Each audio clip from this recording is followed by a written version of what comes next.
Hi,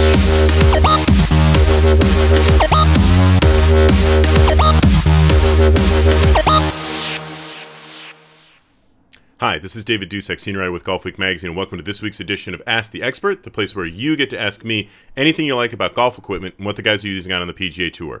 This week's question comes to me via Twitter, and it is from Mark, who asks, why don't equipment companies create 50-degree wedges that act more like an 11-iron as opposed to a gap wedge with a spin face?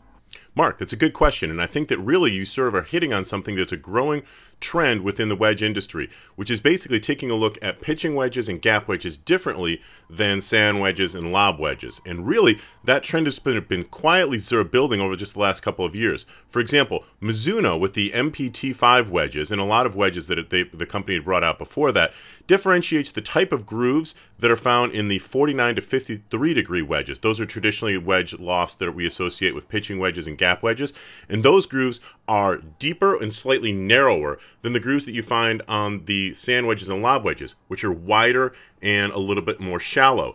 Similarly, the Vokey design from Titleist, the SM5 wedges, also have groove configurations that are from 46 to 54 degrees, going to be, once again, deeper and narrower. And then when you get into the sand wedges and the lob wedges, they get wider and they also get a little bit shallower. The reason for that is that companies are starting to discover, at least those companies have discovered, that the wider, shallower groove does a better job of getting water and debris, sand, etc. away and off the hitting surface and away from in between the club face and the ball, which makes them spin more effectively. Plus, you rarely are going to be opening up the face of your pitching wedge or your gap wedge around the greens. Those are clubs that you use from the fairway, typically on more full shots, maybe a three-quarter shot, approach shots to the green. So you're really looking at clubs that, while they're wedges, what you're using them for is a very different job, and therefore that sometimes calls for different grooves. I wouldn't be the least bit surprised if you start to see more and more companies getting into differentiating the groove patterns and the groove configurations within wedges.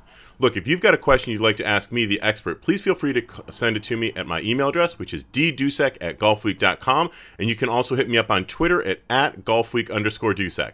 Thanks a lot.